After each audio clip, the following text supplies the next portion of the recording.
Samuel Cooper was a career United States Army officer, serving during the Second Seminole War and the Mexican-American War. Although little known today, Cooper was also the highest-ranking Confederate general during the American Civil War. After the conflict, he remained in Virginia as a farmer. Early life and career. Samuel Cooper was born in New Hackensack, Dutchess County, New York. He was a son of Samuel Cooper and his wife Mary Horton. In 1813 he entered the United States Military Academy at age 15 and graduated 36th in a class of 42 years later. He was appointed a brevet second lieutenant in the U.S. Light Artillery on December 11, 1815. He was promoted to first lieutenant in 1821 and to captain 1836. In 1827, Cooper married Sarah Maria Mason, becoming the brother-in-law of future Confederate diplomat James M. Mason and later the father-in-law of Union General Frank Wheaton. Sarah's sister, Anne Maria Mason, was the mother of Confederate Cavalry General Fitzhugh Lee, a nephew of Robert E. Lee, while her brother John Mason was son-in-law of Gen. Alexander Macomb. Cooper served as aide-de-camp for Gen. Macomb from 1828 to 1836 and under his supervision authored a concise system of instructions and regulations for the militia and volunteers of the United States. With him, Cooper served in numerous artillery units until 1837, when he was appointed chief clerk of the U.S. War Department.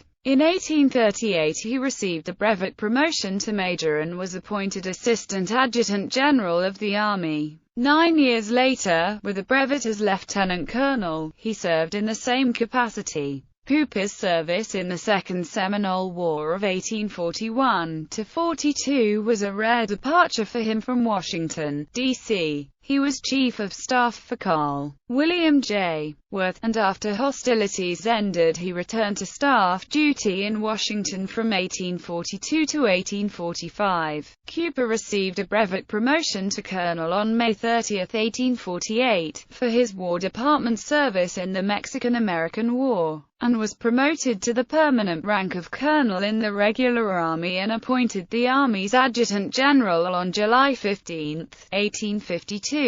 Cooper also served very briefly as acting U.S. Secretary of War in 1857. Civil War service. At the beginning of the Civil War, Cooper's loyalties were with the South. His wife's family was from Virginia, and he had a close friendship with Jefferson Davis, who had also been U.S. Secretary of War. One of his last official acts as Adjutant General of the U.S. Army was to sign an order dismissing Brig. Gen. David E. Twiggs from the Army. Twiggs had surrendered his command and supplies in Texas to the Confederacy. This order was dated March 1, 1861, and Cooper resigned 6 days later. He traveled to Montgomery, Alabama, at the time the Confederacy's capital, to join the Confederate States Army. On reaching Montgomery, Cooper was immediately given a commission as a brigadier general on March 16, 1861. He served as both Adjutant General and Inspector General of the Confederate Army, a post he held until the end of the war. Cooper provided much-needed organization and knowledge to the fledgling Confederate War Department,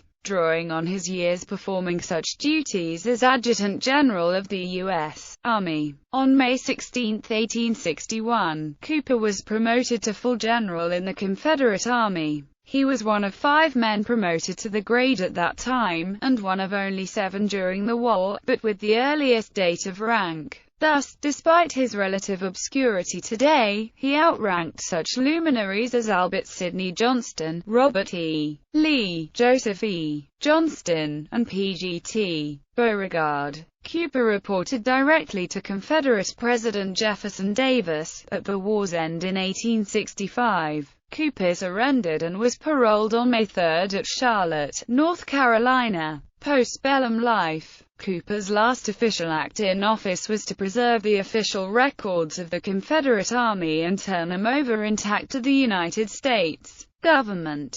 where they form a part of the official records, The War of the Rebellion, a compilation of the official records of the Union and Confederate armies, published starting in 1880. Military historians have highly regarded Cooper for this action. Historian Ezra J. Warner believed that in doing so Cooper was thereby making a priceless contribution to the history of the period after the war. Cooper was a farmer at his home, Cameron, near Alexandria, Virginia. His house had been taken over by the U.S. government during the war and turned into a fort, but he was able to move into what had been an overseer's house. Due to his age, Cooper earned a meager living. On August 4, 1870, Robert E. Lee, on the behalf of other former Confederates, sent Cooper $300. Lee wrote to him saying, "To this sum I have only been able to add $100. But I hope it may enable you to supply some immediate want and prevent you from taxing your strength too much." Samuel Cooper died at his home in 1876,